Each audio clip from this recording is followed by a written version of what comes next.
दरअसल 2019 में जब एनसीपी जीती थी तो उस वक्त उसके पास 54 विधायक थे। ये पूरा ग्राफिक्स के जरिए मैं आपको समझाती हूँ। 2019 में जब महाविकास अघाड़ी जीती थी तो एनसीपी के पास 54 सीटें थी, यानी कि 54 विधायक थे।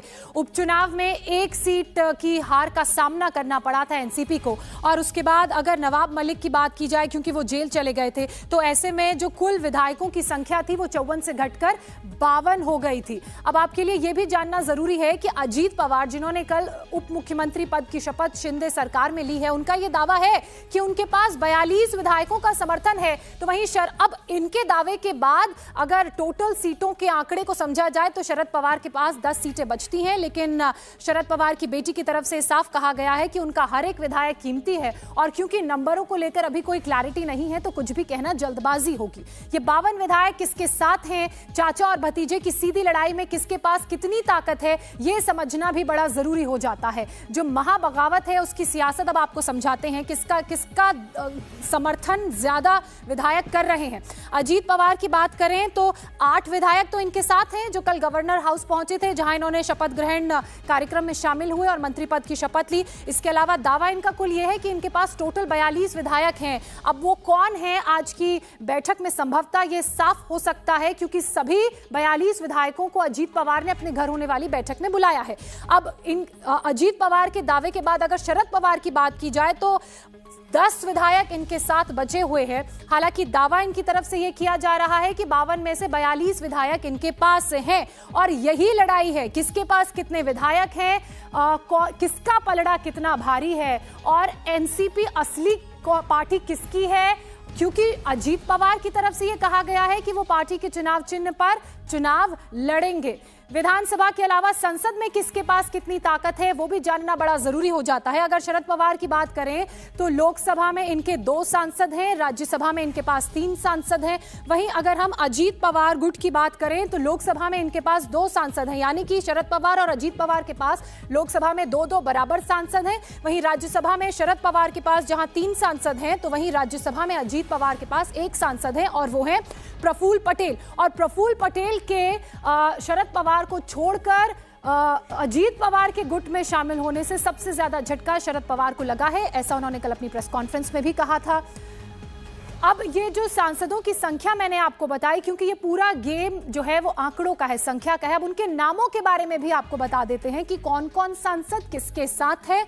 लोकसभा की सबसे पहले बात करें तो सुप्रिया सुले जो शरद पवार की बेटी हैं, बारामती पुणे से सांसद हैं, ये शरद पवार के साथ हैं। इसके अलावा श्रीनिवास पाटिल की बात की जाए, सतारा से ये सांसद हैं और ये लोकसभा के सांसद हैं और ये शरद पवार के साथ है। इसके अलावा अजीत पवार के खेमे की बात की जाए तो सबसे पहले लोकसभा सांसदों का जिक्र कर लेते हैं। सुनील तटकरे ये रायगढ़ से सांसद हैं और ये अजीत पवार के साथ हैं। इसके अलावा अमोल कोल्हे ये शिरूर से सांसद हैं और ये भी अजीत पवार के साथ हैं। अब लोकसभा के बाद राज्यसभा के सांसदों के नामों को भी एक नजर देख लेते हैं।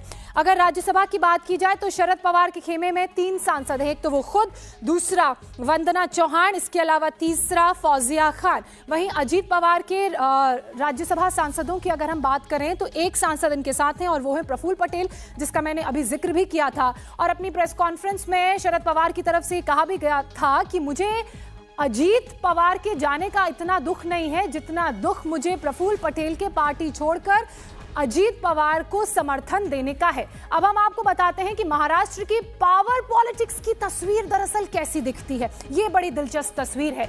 महाराष्ट्र की पावर पॉलिटिक्स की अगर बात करें तो यहाँ पर जो कुल विधायकों की संख्या है, यानी कि जो टोटल नंबर है वो है 288, बहुमत का आंकड़ा है 145 और जो निर्दलीय विधायक हैं उनकी संख्या है 10। अब आते हैं हम एनडीए की तरफ। बीजेपी की अगर बात की जाए तो बीजेपी के पास 105 सीटें हैं। इसके अलावा बीजेपी जो समर्थक हैं, जो छोटी मोटी पार्टियां हैं, वो 10 हैं, इनका समर्थन भी बीजेपी को है। इसके अलावा शिवसेना के शिंदे गुट की बात करें जो उद्धव ठाकरे से अलग हुए थे, उनकी संख्या 40 है और ये भी समर्थन है बीजेपी को। इसके अलावा अजीत गुट की बात करें जो एनसीपी को अपनी पार्टी कह रहे हैं, तो उनका ये दावा है कि उनको मिलाकर 42 विधायक बीजेपी को अपना समर्थन देंगे और कुल संख्या हो गई है 197 और महाविकास अघाड़ी की बात करें तो कांग्रेस 44, शिवसेना 15 और शरद पवार 10, संख्या हो गई है 69। मेरे सहयोगी समीर भीसे इस वक्त हमारे साथ जुड़ चुके हैं, सीधे समीर का रुख कर लेते हैं। समीर, महाराष्ट्र का जो पूरा पावर पॉलिटिक्स है वो मैंने समझाया, लेकिन शरद पवार, उनकी बेटी सुप्रिया सुले और पार्टी के जो तमाम दूसरे बड़े हैवीवेट नेता हैं उनकी तरफ से ये नहीं कहा गया है कि कितना नंबर किसके पास है। तो क्या इसको लेकर कोई स्थिति स्पष्ट हो पाई है? जो दावे किए जा रहे हैं अजीत पवार की तरफ से 42 विधायकों के, वो उनमें कितनी सच्चाई?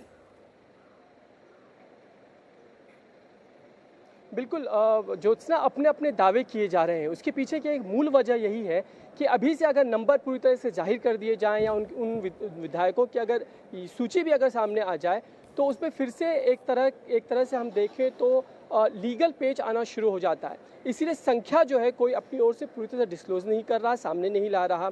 कल भी सुप्रिया सुले ने एक चीज़ बार बार दोहराई है कि चीज़ें अभी स्पष्ट होनी है, अनफोल्ड होनी है, तस्वीर अभी साफ होनी है।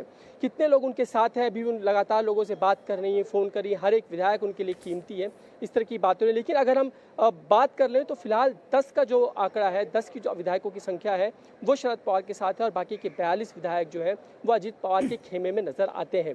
लेकिन जैसे जैसे चीज़ें आगे बढ़ेंगी, जैसे जैसे एक दूसरे से बातचीत का सिलसिला चालू होगा, शायद ये तस्वीर जो है या आंकड़े हमें यहाँ से वहाँ जाते हुए नजर आए। लेकिन स्थिति जो है फिलहाल वो यही है कि 10 जो विधायक हैं वो शरद पवार के पास बने हुए हैं और तकरीबन 42 जो है वो अजीत पवार के पास है। और ये जो आंकड़ों का खेल महाराष्ट्र की सियासत में चल रहा है, जैसे जैसे वक्त बीतेगा तस्वीर और साफ होती जाएगी। आप दोनों का बहुत बहुत शुक्रिया। इंडिया टीवी हर वक्त हर जगह डाउनलोड करने के लिए सर्च करें India TV news Google play store या ऐप स्टोर पर।